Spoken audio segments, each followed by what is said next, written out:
Sightings and encounters of the internet. Today I bring a compilation of a few stories and sightings I found in the internet while doing my research. As I said before, my goal is purely to entertain. I'm not a bringer of any truth. If you believe or disapprove any of the things said here, it's at your own judgment and discretion. Thanks. Ghost Party at Rochester, New York by Expert Chart 7871. Personal encounter. Back in the late 1980s, I rented a basement apartment at 275 South Plymouth Avenue, Rochester, New York, in a building called the Wilmot. The building was a mansion designed in the antebellum style. When it was constructed, it was owned by one of the founders of Western Union. The family was happy there until their eldest son drowned in front of his father's eyes. At this time in Rochester, the Fox sisters, Leah, Maggie, and Kate, had just started the spiritualist movement and began performing seances. It is rumored they regularly performed seances and had seance parties at 275 South Plymouth Avenue. Fast forward to 1989. My one-bedroom basement apartment was located at the front of the building. The parking lot was located in the rear of the building. When I parked in the parking lot, I would enter the building, go down the stairs into the basement and walk the length of the building, past storage units and a sauna to the back entrance of my apartment. The mansion was large, so this was about a minute walk. I walked the length of the building every night, since I always parked in the lot. One night the lights weren't working in the basement. It was spooky, but I didn't care, because I had made the walk so many times before. As I walked through the dark basement, I could hear laughter. I thought it was some people using the sauna. But as I got closer to the back door to my apartment, the sound of laughter got louder. It sounded like a party. I could hear glasses clinking and the sound of silverware on china. When I got to the back door of my apartment, it sounded like the party was right inside my apartment. I thought I had left my TV on. I put my key in the lock and turned the knob, and the noise just stopped. I entered the storage area to my apartment and smelled roses and lilies. When I walked into my apartment, everything was quiet. I hadn't left the T.V or the radio on. It was dead silent. I had interrupted the ghost party. Dark Spirit Keeps Coming Back Every 2 to 3 Years. By Dave Alexi. Paranormal 911, emergency advice needed. Since being at the land my childhood trailer has been moved to, I had a lot of experiences. They're normally nothing aggressive, but there is one that is. I have been on the new property since 2006 and this entity has been here since. Started in what was my parents' room, which is now mine and my wife's. We have keep sage in the closet, periodically changing it out. Recently, I have been having a reoccurring experience while sleeping with this spirit from my childhood and didn't think anything of it, but just earlier my wife brought up she saw it. I didn't tell her about it when she moved in 2013 in fear of scaring her. She has seen it before and we talked about it initially.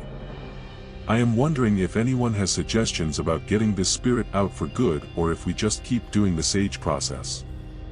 When we do it, we don't get anything for 2 to 3 years outside of the closet in our room. It consistently will hold weight on our chest while sleeping.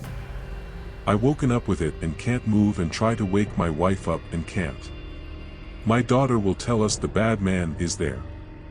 My wife described it to my mom and she confirmed it was the same.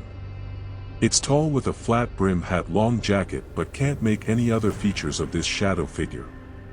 We have had scratch marks and bruises.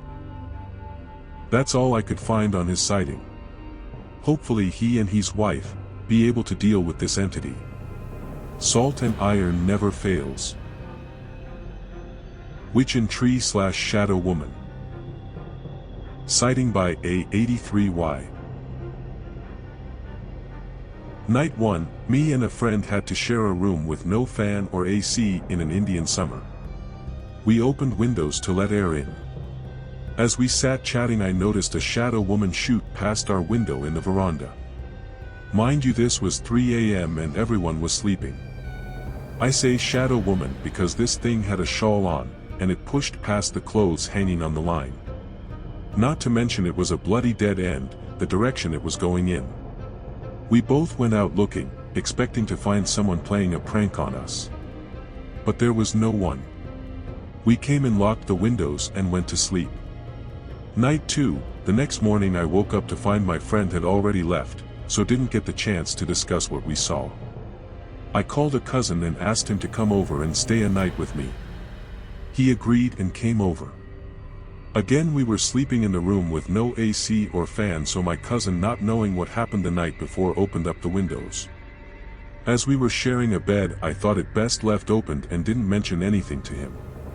Around 3 a.m. my cousin fell asleep fast, but I couldn't. I kept noticing a strange light in a tree, in the garden beyond the veranda. At first I thought it was a firefly, but then there were two. They grew larger and were very fiery. I couldn't look away, they had some kind of hold on me. I had a feeling something wasn't right, but my eyes were fixated. There, right in front of my eyes, I could see something manifest. It was a dark woman standing up in the tree. Those weren't fireflies, but her eyes, hypnotic balls of fire. Right about now I was in a sort of panic as to what in the hall I was witnessing. On the other hand, I was in a hypnotic trance which filled me with terrible fear and undesirable curiosity. I must have watched it for hours as it manifested bit by bit, slowly forming into the hideous form it presented. I could see hands with fingers like smoke flickering as she motioned for me to go towards her. She was dressed in a dark shawl. Her constant motioning intrigued me. What could she want? But my instinct told me, no. Don't go there. However, I just couldn't fight the urge, an unnatural urge that was overwhelming. Those eyes seemed to blaze with fury as I stared and contemplated what was happening. I stood up. Fuck it, I said. What's the worst that could happen? I asked myself. I built up my courage and made a decision to make contact with this entity, whatever it was. As I moved forward slowly but surely, believe it or not, I accidentally stepped on my cousin who was sharing the bed with me. What the fuck you doing? He asked me. The lady in the tree is calling me, I replied. As soon as I uttered those words, he grabbed and wrestled me down onto the bed, saying, "Don't you dare." The next thing I remember is trembling under a blanket he covered me with, almost going into shock, thinking WTF just happened. I looked out as my cousin went to close the window to see if that monstrosity was still there, but no, it wasn't. And that's the end of that instance of my life. Strange figure in front of my bed. By anonymous writer. 5 years ago. This morning at around 5 to 6, I woke up because I heard what sounded like feet shuffling on my carpet, and I thought it was my cat, but when I opened my eyes, I could vaguely see a figure that moved hella unnaturally. Like, its arms were kinda dangling at its sides and it had a bounciness in its step. And it walked in front of me and then leaned to the side and tilted its head sideways like it was observing me. I was a little scared, but my room was really dark, so I figured my eyes were playing tricks on me. So I closed my eyes and told myself I'm fine and don't open them, but I did, and the figure was still there. I quickly closed them again, and this time I did not open them, but then I kind of felt a weight on my mattress like it was getting on my bed to get a closer look at me. I freaked out and pulled my blanket over my face. Then I felt the weight leave my bed, but I still didn't remove my blanket. Eventually I heard my mom leave her room to use the toilet, and I finally got brave enough to look back at the figure, but by then it was gone. I know for a fact that it wasn't a dream, because I could feel my heart beating and my mind was conscious and aware of its surroundings. I would not have been alarmed by this at all if it weren't for the fact that I could actually hear feet moving across my carpet. And I could feel some sort of weight on my bed. Like, my eyes trick me all the time, but never my ears and never my sense of weight. I couldn't see much of the figure, but I could tell that it had long arms, grayish skin, and large, black eyes. It had a really tiny mouth that hung open, almost as if it was dumbfounded by what it was seeing. Like it's never seen a person before or something. I don't directly believe in the supernatural, but I do believe that there's a lot about our world that we as humans don't know. And who knows, somewhere in that vast expanse of abstract ideas that we're not yet aware of, there could be an explanation of what I saw, and heard, and felt. God, I wish I hadn't heard or felt anything.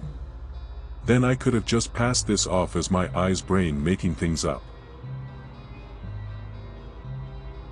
All stories in this video were compiled and chosen by me. These stories were written by real people like you and me and deserve the right of the doubt. All rights and credits to the people behind these stories. Good night. For you guys that stayed till the end, I'll try to upload at least twice per week.